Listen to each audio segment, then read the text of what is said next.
Good morning, everybody, and thank you very much for joining us. I'm the guy who gets to point out the fire exits, and then we'll start the program in a quick second. I just wanted to welcome you here on behalf of all my colleagues at Google, the management team, and all the wonderful people who've spent lots of hours trying to make this a wonderful event. So I feel we got off to a good start last night. For those of you who were there, what do you think? There we go. How many, take a guess, well, for the people who were there, you probably know. How many people do you think actually hiked up the mountain this morning? We had 100 people signed up. I'm not quite sure how many quite made it there.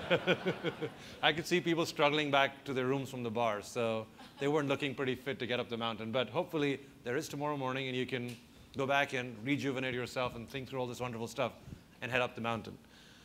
A lot of people have asked us, why do we do Zeitgeist? We have 400 people in this room representing 23 different countries as part of the Americas who are here to listen.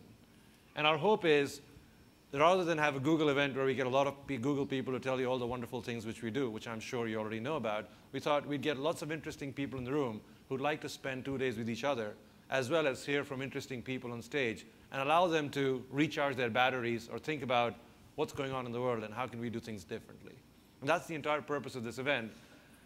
We've done it now for the 10th time. We've done it 5 times in Europe, and this is our 5th event in the US.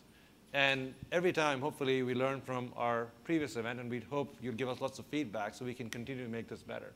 The whole idea is to get you away from your daily grind. For the first time, we've invited spouses. We have over 100 spouses here who've joined their other halves. I shouldn't say better. I'm presuming the ones who are not in the room are the better halves, and we're the other halves. So they're all over here. They're also with us over here. What's interesting is, for us, we're at a point where, with over 1.5 billion people connected on the internet, it is no longer an activity on the side. It is now mainstream. If you actually do the math, that probably represents 90+% of the GDP of the world, the 1.7 billion people connected. It would now make the most populous nation in the world where people have similar characteristics. When you say similar characteristics, James Fallows and I were talking yesterday about how in about 1.5 years, we've all been tuned to carrying 100 milliliter bottles of things. Do you realize? I didn't know you could buy things in 100 milliliter bottles, but now my first instinct, because I travel so much, is I look for 100 milliliter things, because I know at some airport I'm going to have to throw it away otherwise. So you get conditioned very quickly. You don't think about it. And we're all getting conditioned very quickly with the Facebook, the Twitters, the Googles, the YouTubes of the world. That's where we are. And it's going to impact everything that we do, whether it's business, whether it's politics, whether it's economics, whatever you look at, it is going to get impacted by this technology. And we've all seen the big shifts, right? We've seen the big shifts, the Android devices, the YouTubes, the iPads, the iPhones. It is having an impact on the technology world. But it's also having an impact at a very micro level around the world. Actually, there's a very interesting company not too far from here, a few miles, called Local Motors. And when you get a chance, you go back and Google it. These 10 guys have decided to start a car company. I went to their website last night.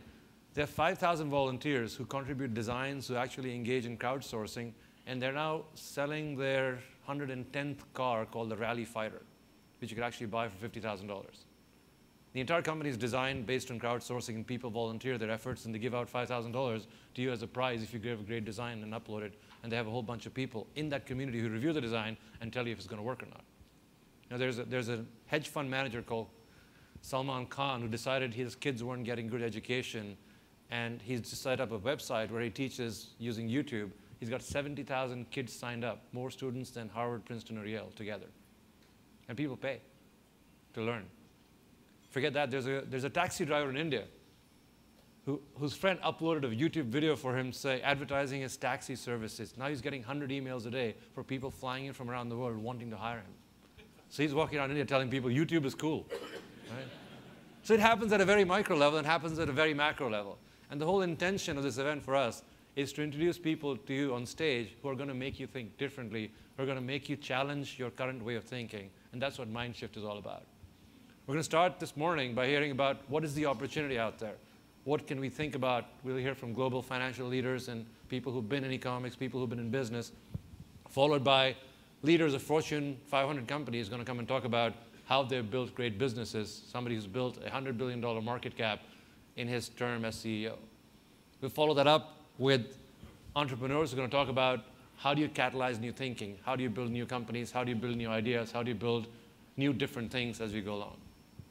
And to help us guide us through this, We're going to use lots of interesting people. The first of whom I'm going to introduce as a very dear friend and somebody who's been probably to many Zeitgeists, as many as me almost. Where is she? There you are. My friend Christia Freeland, who's the global editor at large at Reuters, and she's going to host our first session. Christia, welcome.